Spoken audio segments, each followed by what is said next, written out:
nanone reka ngushimire kandi nkwikaze kuri The Choice Line TV. Niba utarakora subscribe yawe watinze. Yo nitwa JC. Ayuma rero narindi kureba kuri uyu wa 15 nibwo aba Miss bari kwitegura uzavamo Miss Rwanda 2022 nyine habayeho talent show, hahandi ugenda imbere ukagaragaza icyo ushoboye, niba ushoboye kurwana, niba ushoboye guceza, niba ushoboye kubyina, niba ushoboye kuvuga imivugo, niba ushoboye gutereta, niba ushoboye gutera indobo, byose ukagenda ukabigaragaza nyine. Nabonye rero hari abakobwa bagaragaje impano zo kuririmba indirimbo rwose zishimishije cyane, ahubwo bari kuvamo n'abahanzi. Nabonye rwose hari umukobwa ushobora kuririmba indirimbo bajya ngo niba abandi bo hanze bari hana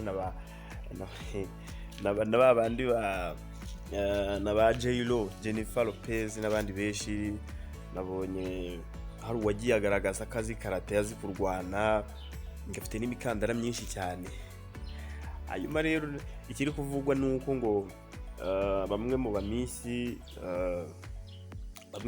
nyine ngo harimo abagiye bivanamo, hari nk'uwavuye murabizi bari 20, uyu munsi bari 19, yarifasha avamo rwose arirukanka. Ahubwo nzi byatumye avamo, wasanga wenda ariko yabishatse. Hanyuma rero nakubwira ngo ibiri kuvugwa byo ni byinshi ku mihanda.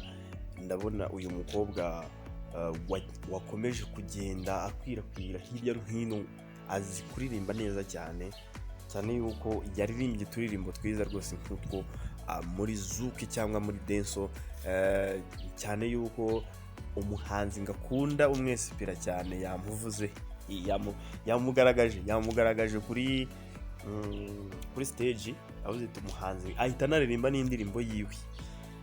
Yego, nabonye ari n'abazi gukina filime, abandi bazi kubyina gakondo, ariko benshi bazi kubyina cyane.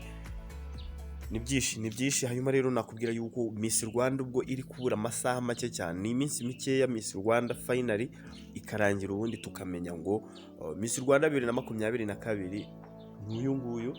Nkuko rero muzagenda mubikurikira. Iyi ni The Choice Line TV, kora subscribe, ukande share, like, comment, ibintu bikomeze kuba neza cyane kabisa. Njye nitwa JC.